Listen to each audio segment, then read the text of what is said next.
हामी आफ्नो दुःखको मूल कारण अरूलाई ठान्छौँ, अरू परिस्थितिलाई ठान्छौँ। जबकि खोज्दै खोज्दै गयो भने दुःखको कारण बाहिरको परिस्थिति होइन, दुःखको मूल कारण हाम्रो मनस्थिति हो। मनस्थितिलाई हामीले सुधार गर्न सक्यौँ भने जुनसुकै परिस्थितिमा पनि हामी प्रफुल्ल रहन सक्छौँ, खुसी रहन सक्छौँ। यदि मनस्थिति बिगार्यौँ भने बाहिर जति राम्रो परिस्थिति भए पनि हामी सुखी रहन सक्दैनौँ, खुसी रहन सक्दैनौँ। धेरै मानिसले काम गरे, दुःखको के हो त कारण? सामाजिक अवस्था भन्ने निर्कुलमा पुगे। समाजको अवस्था नै यस्तो छ, त्यही अवस्थाको कारणले व्यक्तिले दुःख पाइरहेका छ। र समाजमा खूब काम गरे, सामाजिक असमानता नै दुःखको मूल कारण हो। त्यसकारण यस असमानतालाई हटाउँ, समानता लिएर आउँ भन्ने प्रयत्न गरे, तर सबै असफल भए। कहीँ पनि सामाजिक समानता लिएर आउन पनि सकेनन्, ल्याएर कोही सुखी हुन पनि सकेन। धेरै प्रयत्नहरू भए। अहिलेसम्मको मानिसको इतिहासमा यति धेरै खोज भएका छन्, यति धेरै काम गरेका छन्। सामाजिक अवस्थालाई परिवर्तन गर्यो भने सुखी हुन्छ, आर्थिक अवस्थालाई परिवर्तन गर्यो भने सुखी हुन्छ। दुःखको मूल कारण नै आर्थिक कमजोरी रहेछ। त्यसकारण आर्थिक समुन्नत हुनुपर्दछ, खूब गरे। तर गहिरेर हेऱ्यो भने जहाँ आर्थिक सम्पन्नता बढी छ, ती मानिसहरूको मनमा एकपटक हेरौँ, उनीहरू सबैभन्दा बढी दुःखी छन्। आर्थिक अवस्थाले मात्रै कोही सुखी हुँदो रहेछ।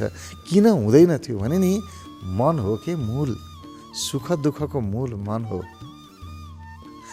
मन बिग्रिएको छ भने सारा जगतलाई सपारेर पनि सुखी हुन सकिँदैन। त्यसकारण यसको अर्थ यो होइन कि सामाजिक अवस्थाहरूको सुधार नगरौँ, बिग्रिएका कुराहरूलाई नबनाऊँ, आर्थिक अवस्थालाई सुधार नगरौँ भन्ने होइन, बिल्कुल गरौँ। तर मूल मन हो, मनलाई पहिला सुधार गरौँ। किनभने मन सुध्रियो भने सामाजिक अवस्था पनि सुध्रिन्छ, राजनीतिक अवस्था पनि सुध्रिन्छ, आर्थिक अवस्था पनि सुध्रिन्छ। सारा सुधार्ने मूल मन हो। पहिला मनलाई सुधारौँ अनि अरू सुधार्न सुरु गरौँ, सब सुध्रिन्छ।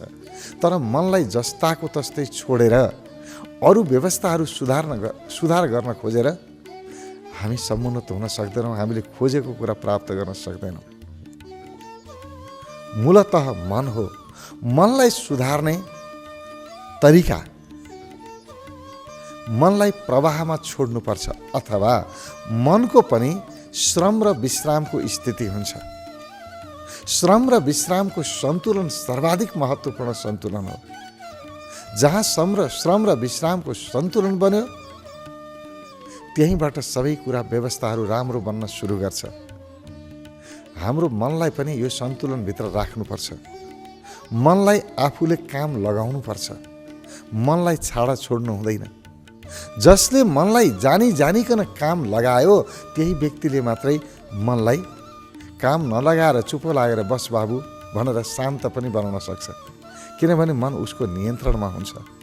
मनलाई छाडा छोड्नुहुन्न। मनलाई काम लगाउने तरिका के हो? हर हमेसा चिन्तन गर्ने, हर हमेसा आफूले जानिकन विविध विषयमा विचार गर्ने। अहिले यो विषय के गर्ने होला त्यसमा विचार गर्ने, भोलिको योजना बनाउने। यो विषयमा नि योजना बनायो, अर्को विषयमा नि योजना बनायो।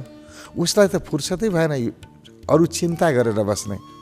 आफै मन चलिरहोस्, त्यतातिर उसले मनलाई फुर्सदै दिएन, मनलाई काम लगाइरह्यो। हे मन, यो विषयमा चिन्तन गर। अरू केही काम भेट्टाएन भने गीत लेख्न थाल, कविता लेख्न थाल, कथा लेख्न थाल, एउटा चित्र बनाउन सुरु गर, कुनै न कुनै सृजनात्मक काम सुरु गरिहाल। सृजनात्मक काम सुरु गऱ्यौँ भने हाम्रो मन त्यहीँ अल्झियो। अब चाहिने नचाहिने कुरा सोच्ने फुर्सद पाएन। मनलाई छाडा छोड्नुहुन्न, केही न केही काम दिइरहनुपर्छ। किनभने मनको स्वभाव छ खाली बस्न सक्दैन, काम दिनुपर्छ। र आफूले काम लगाइरह्यो, मनलाई काम दिइरह्यो भने अनि मनलाई एकछिनपछि मन अब काम सकियो, अब आराम गरौँ। आरामसँग मन स्थिर हुन्छ, शान्त हुन्छ मन। त्यसकारण सुन्दरतम तरिका मनलाई जहिले पनि कर्ममा लगाइरहने, यसले मन राम्रो बन्छ र योजनाहरू बन्छन् र प्रगतिमुखी हुन्छ व्यक्ति।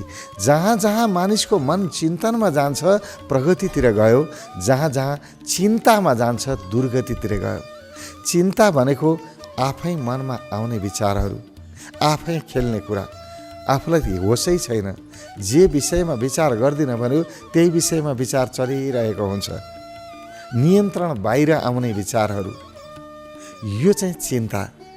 आफूले जसले आफ्ना विचारलाई नियन्त्रण गर्यो, म यो विषयमा विचार गर्छु, अब यो विषयमा म सोच गर्दछु, यो विषयमा योजना बनाउँछु, भोलि गर्ने कामको लागि यसरी तयारी गर्छु र आफ्नो मनलाई भोलिको तयारीमा प्रयोग गर्यो भने यो चिन्तन, यसले हाम्रा सारा दुःखहरूको हरण गर्छ। हाम्रा सारा दुःखहरू हाम्रो मनको चिन्तन अवस्थाले नाश गर्छ। सारा दुःखहरू उत्पन्न गर्ने चिन्ता अवस्थाले पुरै दुःखको निर्माण गर्छ। सुख दुःख बाहिर कहीँ छैन, मनमा छ, र दुःख मनको चिन्तामा, सुख मनको चिन्तनमा, बस त्यति नै हो। यसलाई ठिकसँगले बुझौँ। अर्को कुरा, त्योभन्दा अगाडि मनलाई विश्राममा लैजान के गर्नुपर्छ? यो त मनलाई श्रममा लगाउने कुरा भयो। मनलाई आफैले श्रममा लगाउने, आफूले काम दिने, आफै काम नगरोस्, छाडा नहोस्, मन नियन्त्रित होस्। यसको तरिका त हामीले बुझ्यौँ, चिन्तन गर्ने। अब मनलाई विश्राममा कसरी लैजाने? विश्राममा जब काम सकियो, चिन्तनहरू सकियो, त्यसपछि विश्राममा जाने बेलामा जे हुन्छ होस्, मनलाई छोडिदिने। कसरी छोडिदिने भने प्रवाहमा छोडिदिने। जसरी नदी बगेको छ, एउटा थोपा नदीमा पर्यो, नदीमा बग्यो, थोपा थोपा मिलेर नदी बन्यो, नदी बग्न थाल्यो। नदीले कहिल्यै पछाडि फर्केर हेर्दैन, नदीले कहिल्यै कसैलाई पनि निषेध पनि गर्दैन, यो गर भनेर आदेश पनि दिँदैन। फोहोर आए पनि बगाएर लैजान्छ, सफा आए पनि बगाएर लैजान्छ। जे हुन्छ उसले प्रवाहमा आफूलाई त्यसैमा एक बनाएर लैजान्छ। फोहोर भए फोहोरैसँग मिलेर नदी बग्छ, सफा छ भने सफासँगै मिलेर बग्छ। यो फोहोर योसँग बग्दिन भन्दैन, धमिलो पानी आएछ म धमिलोसँग मिल्दिन भन्दैन। धमिलो होस् सङ्लो होस् प्रवाहमा जान्छ। त्यसै गरी कसैले राम्रो काम गर्छन्, नराम्रो काम गर्छन्, आफ्नो स्वभाव अनुसार गर्छन्, म उनीहरूमै बग्दिन्छु, दुइटैलाई स्वीकार गर्छु। कसैले राम्रो काम गरे पनि मलाई स्वीकार छ, नराम्रो गर्यो त्यो पनि स्वीकार छ। म कसैको विरोध गर्दिनँ। म राम्रो गर्छु नि, म चाहिँ राम्रो गरौँ, अरूले के गर्यो उसको कुरा, सबैलाई म राम्रो बनाउन सक्छु र एउटा सफा पानीले सबै पानीलाई सफा गर्छु भनेर लागेर सक्छ र? त्यो त प्रवाहमा हिँड्दै हिँड्दै गएपछि आफै सफा हुन्छ। त्यसै गरी मानिस पनि जब जीवनलाई अगाडि भोग्दै जान्छ आफै राम्रो बन्दै जान्छ। कति पहिला नराम्रा प्रवृत्ति भएका मान्छेहरू, नराम्रा सोच विचार भएका मानिसहरू अगाडि हन्डर खाँदै जान्छन्, सुध्रिँदै जान्छन्, पछाडि आफै समयले सुधार्छ। जसरी पानी बग्दै जान्छ, पानी आफै सङ्लिँदै जान्छ। त्यस्तै हो, सबैलाई उसको आफ्नो हन्डरले, आफ्नो घटनाक्रमहरूले, आफ्ना दुःखले सिकाउँदै जान्छ, सब सिक्दै जान्छन्। मैले कसैलाई सिकाउन सक्दिनँ। सङ्लो पानी अलिकति छ भन्दैमा सबै धमिलो पानीलाई सङ्लो बनाउन सक्दैन, सम्भव हुँदैन। बरु त्यही मिलेर जानु नै श्रेयस्कर हुन्छ। हामी पनि मिलेर जानुपर्छ। म अलग हुँ भन्ने सोच्नुहुन्न। एउटा रुखमा भएको एउटा पातले मलाई चाहिँ आराम गर्न मन लाग्यो, अरू पातहरू नहल्ली भनेर हुन्छ र? हावाको प्रवाह चलिरहेको छ, रुखका हाँगाहरू हल्लिरहेका छन्। त्यो बेलामा एउटा पातले भन्यो होइन म हल्लिन्न र हल्लायो भनेर दुखी भयो भने कस्तो अचम्म हुन्छ। एउटा पातले म अलग ठानेर हुन्छ र? तिनीहरूभन्दा म अलग छु, म हल्लिन्न भनेर हुन्छ र? पातको गरिमा त यसैमा छ, उसको सुख यसैमा छ। सारा बोट हल्लियो, ऊ पनि हल्ली, ऊ पनि सँगसँगै हल्लिन सुरु गर। हावा शान्त भयो, त्यो बेलामा पातले म नाच्छु, अब म हल्लिन्छु, नाच्छु भनेर हुन्छ? होइन। सारा बोट शान्त भयो, रुख शान्त भयो, म पनि शान्त हौँ। सबैले जे गरिरहेको छ त्यही प्रवाहमा आफूलाई लिएर जानु नै शान्तिको स्रोत हो। एउटाले एउटा काम गरिराखेको छ, आफू विपरीत गर्न खोज्नु अशान्तिको मूल जड नै त्यही हो। जे भइरहेको छ, म यो समाजभन्दा अलग होइन। समाज राम्रो छ भने म यही राम्रोको हिस्सा हुँ, नराम्रो छ भने म पनि त्यसैको हिस्सा हुँ। सबैजनालाई नराम्रो बनाएर म मात्रै राम्रो बन्न खोजेर म राम्रो बन्न सक्दिनँ, किनभने म त्यही समाजको उपज हुँ, त्यहीँबाट उत्पन्न भएको हुँ। समाज जस्तो छ म पनि त्यस्तै छु। अरूले जे गर्छन् मैले पनि त्यही गर्नुपर्छ। यो प्रवाह हो जीवन। यो जीवनमा म एक्लो छैन, म मात्रै होइन, म मात्रै एक्लै भएर म बनेको होइन। म आज जुन ठाउँमा छु, जे बनेको छु, यही समाजको कारणले बनेको छु, परिवारको कारणले बनेको छु, इष्टमित्रको कारणले बनेको छु। मसँग अलिकति बुद्धि छ भने, ज्ञान छ भने, त्यो ज्ञान पनि मैले यही जगतबाट लिएको हुँ। मेरो आफ्नो ज्ञान कहाँ हो र? अरूबाट सिक्दै सिक्दै सिक्दै मैले ज्ञान लिएको हुँ नि। त्यसकारण मेरो ज्ञानको स्रोतै यही जगत हो, यही संसार हो।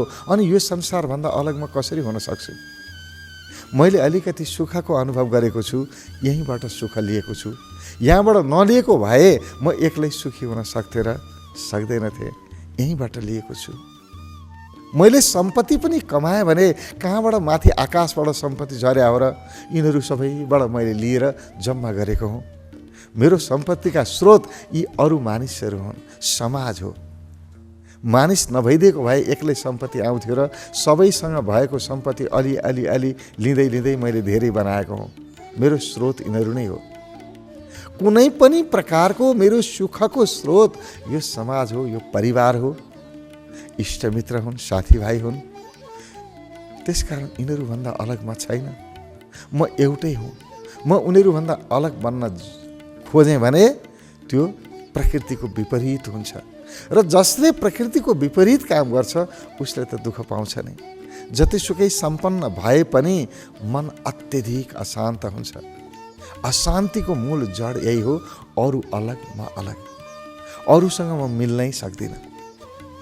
यो मान्छे नराम्रो, यो खराब, यो दुष्ट भनेर अरूलाई नराम्रो बनाएर आफू राम्रो बनिरहेको हुन्छु। जबकि म राम्रो पनि छु भने त्यही जसलाई दुष्ट ठानेको छु उनीहरूबाटै लिएको राम्रो हो, उनीहरूबाटै सिकेको ज्ञान हो। मैले मात्रै के हुन्छ र? मैले के जानेको छु र? जन्मदै कसैले जानेर आएको हुन्छ र?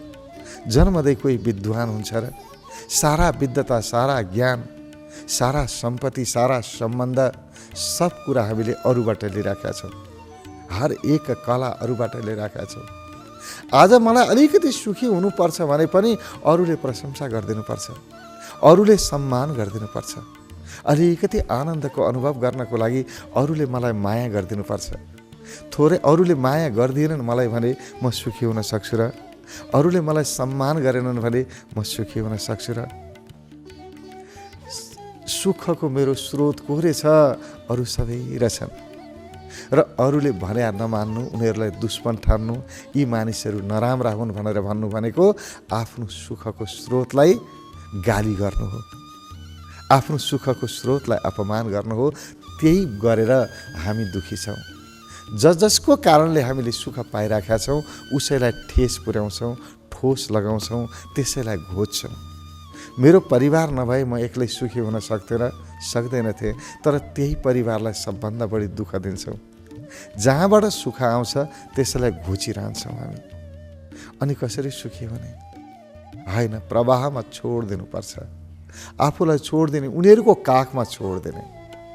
तिमीहरू नै मेरो सुखका स्रोत हौ, तिमीहरू जे भन्छौ म मान्न तयार छु। मेरो आफ्नो बुद्धिले मात्रै केही भएको होइन। मैले अलिकति मेरो बुद्धि पनि छ भने तिमीहरूबाटै प्राप्त भएको बुद्धि हो। यो बुद्धिको स्रोत पनि तिमीहरू नै हौ। त्यस कारणले म छोडिदिन्छु आफूलाई, जसले अरूको काखमा आफूलाई छोडिदिनु। जे गर्छौ गर, तिमीहरूले जे भन्यौ म मान्न तयार छु। मलाई स्वीकार छ। तिमीहरूको हर एक व्यवस्था, अवस्था मा मेरो असहमति छैन। जो सहमत भइदियो यहीँबाट शान्ति उत्पन्न भयो, यहीँबाट सुख उत्पन्न भयो। दुईटा कुरालाई, एउटा विश्राम, अर्को श्रम। श्रमको लागि जहिले पनि चिन्तन, शुभ चिन्तन, राम्रो कुरा, प्रगतिमुखी कुरामा हर हमेसा आफ्नो मनलाई लगाउने, मनलाई खाली नछोड्ने, निरन्तर मनलाई काम दिइरहने, भोलिको योजना बनाइरहने। यसो गरे राम्रो हुन्छ, यसो गरे नराम्रो हुन्छ। विगतको अनुभवको आधारमा भोलिको लागि योजना निरन्तर बनाउने, निरन्तर सृजनशील कर्म गर्ने, सृजनशील सोच राख्ने। दोस्रो, अरूप्रति असहमति होइन, हर एक प्रति सहमत हुने, भारी बोकेर नहिँड्ने। जसले जे भन्यो यो नराम्रो भन्यो, यसले नराम्रो गर्यो, उसले नराम्रो गर्यो, सारा दुनियाँले गरेका नराम्रा कर्महरूको बोझ हामी आफ्नो टाउकोमा लिएर हिँड्छौँ। ए बाबा, जसले नराम्रो गर्यो उसैले टाउकोमा बोक्छ नि, किन बोक्नु तपाईँले? हामी त बोकेर हिँड्छौँ, त्यही बोझ नबोक्ने। जसले जे गर्छ उसको बुद्धि अनुसार गर्छ, आफ्नो स्वभाव अनुसार गर्छ, आफ्नो प्रकृति अनुसार गर्छ, सामर्थ्य आफ्नो क्षमता अनुसार गर्छ। त्यसकारण स्वीकार गर्ने, जसले जे पनि गरिरहेको छ सर्वस्वीकार। यो सर्वस्वीकारबाट ध्यानको जन्म हुन्छ। ध्यान भनेकै प्रवाहमा बग्नु हो, जे हुन्छ हुन दिनु हो, विरोध गर्नु ध्यान होइन। नदी ध्यानस्थ छ, किनभने नदी बगिरहेको छ। ऊ न पछाडि हेर्छ, न यो भएन भन्छ। कसैले फोहोर फाले पनि उसलाई स्वीकार्छ, बगाएर लैजान्छ। सफा आए पनि बगाएर लैजान्छ। कसैले फोहोर ढल हालोस् कि, कसैले दुध चढाओस् कि, नदीलाई मतलबै छैन। जे भए पनि बगाएर लैजान्छ। जे आउँछ प्रवाहमा बग्न दिनु, चुपचाप बसेको छ। जे हुन्छ होस्। आवाजहरू आइरहेको छन्, कुनै आवाजप्रति विमति छैन, कुनै आवाजप्रति समर्थन या विरोध छँदै छैन। हर एकलाई जसले समान रूपमा अनुभव गरेर बस्न सुरु गर्छ, स्थिर रहन्छ सबै कुराप्रति। त्यही त हो ध्यानको सुरुवात। यहीँबाट ध्यान सुरु हुन्छ। त्यसकारण ध्यानले व्यक्तिको मनलाई शान्त बनाउँछ, तर ध्यान गर्नको लागि पनि केही समझ आवश्यक छ। एउटा चिन्तन, अर्को अरू नभइकन म छैन है, सबै छन् त्यसकारण म छु। हर एकको कुरा मैले अरूबाट लिएको हुँ, म आफैमा केही पनि होइन। जसले यो कुरा बुझ्यो त्यही व्यक्ति ध्यानको लागि पनि तयार हुन्छ।